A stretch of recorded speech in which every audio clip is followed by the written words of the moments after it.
Hello बच्चों, आज मैं मानव नेत्र तथा रंग बिरंगा संसार पाठ का दूसरे भाग का वीडियो अपलोड कर रही हूँ। पहले भाग में मैंने इसके 1 से 15 तक के प्रश्न लिए थे और आज मैं उससे आगे के प्रश्न इस वीडियो में ले रही हूँ। तो आज का जो हम प्रश्न स्टार्ट करेंगे वो प्रश्न नंबर 16 से करेंगे। आशा करती हूँ इससे पहले जो 1 से 15 तक के प्रश्न मैंने पहले वीडियो में डाले थे वो आपने ज़रूर देखे होंगे और उन्हें अपनी कॉपी में नोट किया होगा और उसका रिवीजन कर लिया होगा।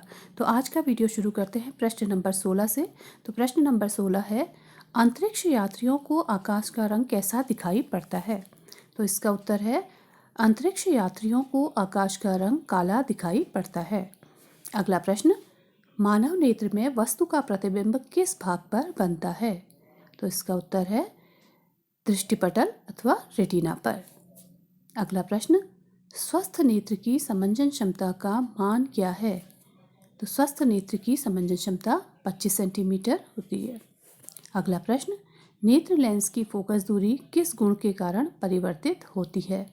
तो इसका उत्तर है समंजन क्षमता के कारण। अगला प्रश्न, वायुमंडल में किस रंग का प्रकीर्णन सबसे अधिक होता है? तो इसका उत्तर है नीले रंग का। अगला प्रश्न, वायुमंडल में किस रंग का प्रकीर्णन सबसे कम होता है? तो इसका उत्तर है लाल रंग का प्रकीर्णन सबसे कम होता है। अगला प्रश्न, नेत्र में प्रकाश की मात्रा नियंत्रित किसके द्वारा की जाती है? तो इसका उत्तर है पुतली के द्वारा। अगला प्रश्न, एक प्राकृतिक स्पेक्ट्रम का उदाहरण दीजिए। तो एक प्राकृतिक स्पेक्ट्रम का उदाहरण इंद्रधनुष है जो अक्सर हमें बारिश के दिन दिखाई पड़ता है। अगला प्रश्न, सूर्योदय तथा सूर्यास्त के समय सूर्य का रंग लाल क्यों दिखाई देता है? तो इसका उत्तर है क्योंकि लाल रंग का प्रकीर्णन सबसे कम होता है, इसलिए हमें सूर्यास्त के समय तथा सूर्योदय के समय लाल दिखाई देता है। अगला प्रश्न, किस परिघटना के कारण तारे टिमटिमाते प्रतीत होते हैं? तो इसका उत्तर है प्रकाश के अपवर्तन के कारण हमें तारे टिमटिमाते हुए प्रतीत होते हैं। अगला प्रश्न, निकट दृष्टि दोष क्या है? तो इसका उत्तर है निकट दृष्टि दोष नेत्र का वह दोष है जिसमें उन्हें निकट की वस्तुएं तो स्पष्ट दिखाई देती हैं परंतु दूर रखी वस्तुओं को वह स्पष्ट नहीं देख पाता क्योंकि उसका दूर बिंदु अनंत पर ना होकर नेत्र के पास आ जाता है। अक्सर कन्फ्यूज़न हो जाता है, अगर निकट दृष्टि दोष है तो बच्चे सोचते हैं कि उनको निकट की दृष्टि नहीं निकट जो वस्तुएं रखी हैं वो नहीं दिखाई देंगी। तो ऐसा ना होकर आप ध्यान रखिएगा, जो भी दोष हो, चाहे निकट दृष्टि दोष हो या दूर दृष्टि दोष हो, जो भी दोष होगा वो वस्तुएं उनको वहाँ पर नज़दीक, अगर निकट दृष्टि दोष है तो निकट की वस्तुएं दिखाई देंगी और दूर दृष्टि दोष है तो उनको दूर की वस्तुएं दिखाई देंगी। तो हम कह सकते हैं निकट दृष्टि दोष नेत्र का वह दोष है जिसमें उन्हें निकट की वस्तुएं तो स्पष्ट दिखाई देती हैं परंतु दूर रखी वस्तुओं को स्पष्ट नहीं देख पाता क्योंकि उसका दूर बिंदु अनंत पर ना होकर नेत्र के पास आ जाता है। अगला प्रश्न, दूर दृष्टि दोष क्या है?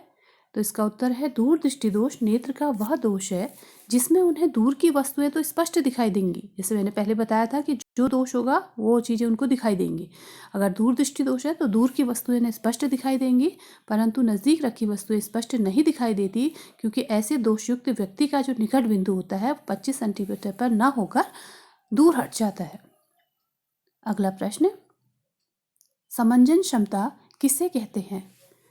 तो अभिनेत्र लेंस की वह क्षमता जिसके कारण वह अपनी फोकस दूरी को समायोजित कर लेता है समंजन क्षमता कहलाती है। अगला प्रश्न, मोतियाबिंद किसे कहते हैं? तो इसका उत्तर है कभी कभी अधिक आयु के कुछ व्यक्तियों के नेत्र का क्रिस्टली लेंस दूधिया तथा धुंधला हो जाता है, इस स्थिति को मोतियाबिंद कहते हैं। अगला प्रश्न, टिंडल प्रभाव क्या है?